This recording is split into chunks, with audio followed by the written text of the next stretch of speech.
Hey guys, what's going on? Bob here for Buttered Popcorn Reviews, and today I want to talk about Pet Sematary 2019. A little late on this review maybe.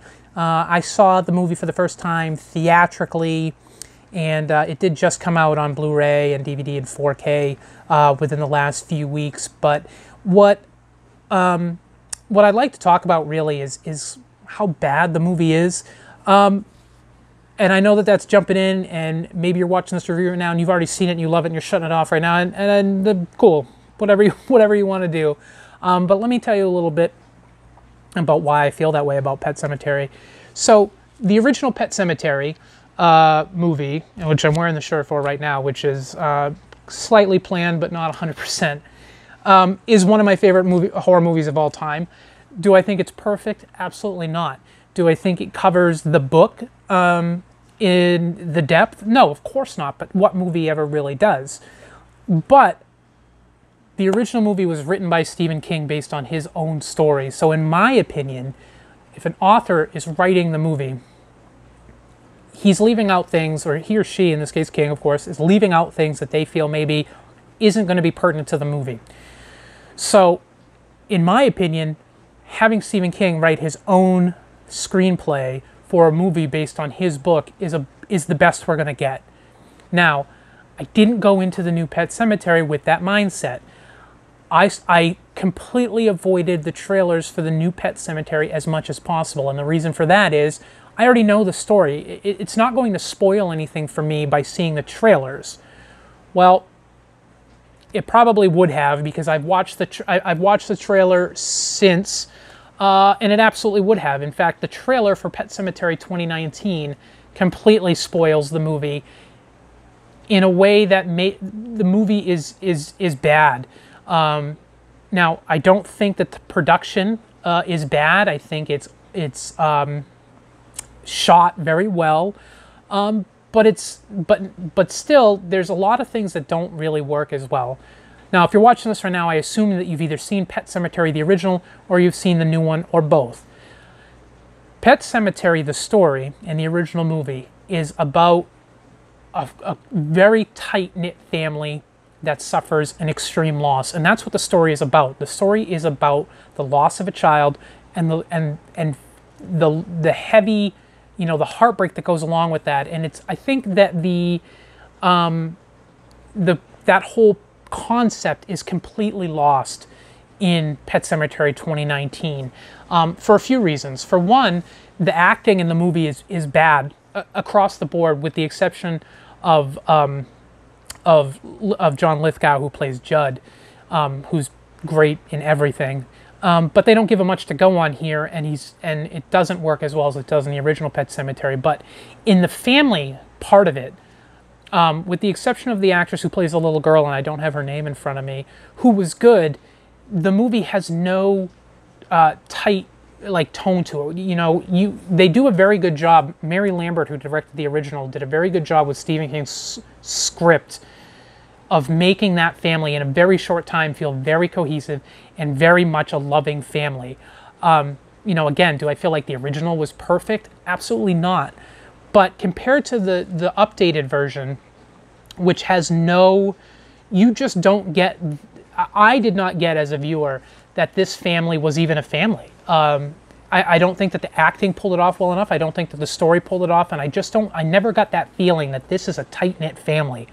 So by the time we get around to the scene where the daughter is killed, because of course in the updated one, and it shouldn't be spoiling anything unless you haven't seen anything for this movie, because they show in the trailer that they switch it up and that the daughter is killed and not, that Gage lives, and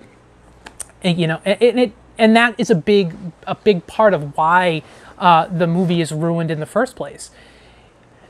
So I read something from the directors in the film that said that the reason that they decided to switch it up a little bit is because that Gage is too young, and they wanted, when they wanted the child to come back, they wanted to have these quiet moments between Louis Creed and his daughter, and they have that, but it's completely unnecessary. So in the original Pet Sematary, the third act is not a zombie film. You know, Gage in the original film, Gage comes back and it's, you know, then it becomes a little bit of a slasher film, and he kills Judd, and they kill the mom and everything, and that was great how it was. Changing which child dies and comes back, in my opinion, really turned Pet Sematary 2019 into a generic zombie film by the third act. When she comes back, and Lewis has, you know, dug her up and then buries her in the Pet Sematary, and she comes back, you know, they do have this one quiet scene where they're talking and she's saying, you know, am I dead? And it doesn't add anything to the movie, and it's so saying we wanted her to come back so that she could have these quiet moments and talk to her dad. I don't know why. It doesn't add anything to the story. And then we wake up the next morning, and now the movie is immediately basically a zombie film, where now she's going crazy and she starts wrecking the house. And by the time the mom comes home with Gage, the movie gets just stupid. She comes home with Gage and sees the daughter, who's now back from the dead, and doesn't immediately scream and leave the house. She takes Gage and goes upstairs and falls asleep, and he's in a crib. It's dumb. It's really dumb. And then we've got Ellie, you know, just chasing the mom around the house and jumping out of windows and bombarding doors. It becomes a generic cat and mouse zombie movie before it ends with everybody getting killed, really, you know. And I'm sorry if it's a spoiler. I'll put spoiler in the tags in the headline, but it really takes what the bulk of what Pet Sematary was supposed to be about, a loss, and it throws it out the window, and it makes it a really generic horror movie. You know, if this movie had been called anything else, it might have. It's not a remake, for one, of the original movie, because they don't. Well, here's the thing. In normal cases, I would say Pet Sematary 2019 is not a remake of the original movie, because they don't use it as the source material. They use the book, which is not a remake. Same thing with It. It 1990, the TV series, the movie that came out 2 years ago, and the sequel that comes out, that's not a remake of the TV series. They did not base the new movies on the TV series. They based it on the source material. If you want to call it a reboot, okay, but it's not a remake of the movie. RoboCop is a remake where they used the source material of the original movie to make the new shitty RoboCop. It's a little bit different. But I say that about Pet Sematary 2019 because even though they say that they were not using the original movie as the basis, there's definitely a lot of little similarities where they took things that were in the original movie that weren't exactly in the book, and they added it, or they change it, but they hint at it. In the original movie, Gage leans out and he slices the Achilles tendon of Judd, and from under the bed, and they tease at that in Pet Sematary 2019, but then they they change it up a little bit, so it makes it a little bit different. But going into Pet Sematary 2019, I was completely blind. I had not seen a trailer.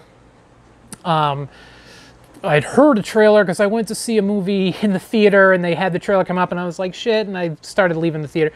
But it's bad. It's a bad movie pretty much across the board, with the exception of the shots. I think the shots were great, but even then the sets were bad. Not the house, but they go out into the Pet Sematary, and then there's, in the original Pet Sematary and in the book, they have to climb over all these and you go up, and they're climbing up and over this big barrier that's been there to get to where they can now bury, and have people come back to life. And in this one, it's cheap looking. It looks almost like a TV movie would. The sets are cheap and they don't make any sense.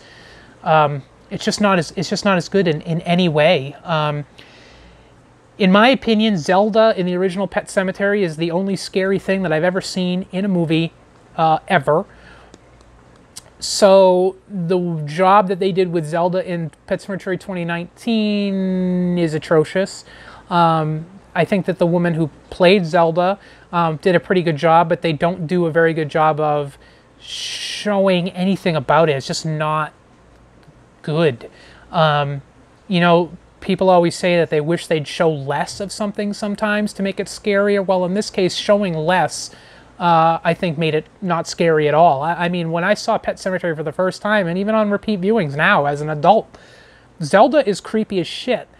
Not so much in the new version, but yeah, I think that overall, there isn't much about the new Pet Sematary that really compares in any way to the original.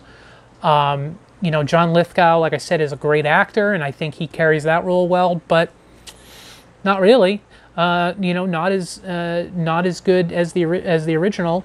But I'm struggling to come up with anything good. The poster art is incredible. Some of them. Some of the art is, there's a few different versions, but honestly, it is not a movie that I would ever want to really watch again. I think that I will stick with my original version of Pet Sematary. I don't see the new version becoming part of my, you know, October horror movie marathon or anything like that. It's a pretty piss poor entry into the Stephen King world as far as I'm concerned. It's maybe not as bad as The Dark Tower, but it's one of the worst. I think all the changes overall really made the movie a lot weaker. I think that the choices that they made didn't work in really kind of any way. And yeah, overall, I'd say skip Pet Sematary 2019 altogether, and just go ahead and rewatch the original. So that's all I have to say about Pet Sematary, probably more than you wanted to hear. But if you would like to hear more about, no, not about Pet Sematary, but about other movies, then if you go ahead and check us out at buttered-popcorn.com. We do all sorts of movie reviews, Blu-ray and 4K release news, and stuff like that. Or you can follow us on Facebook at facebook.com/officialbutteredpopcorn. Thanks very much for watching. I'll see you next time.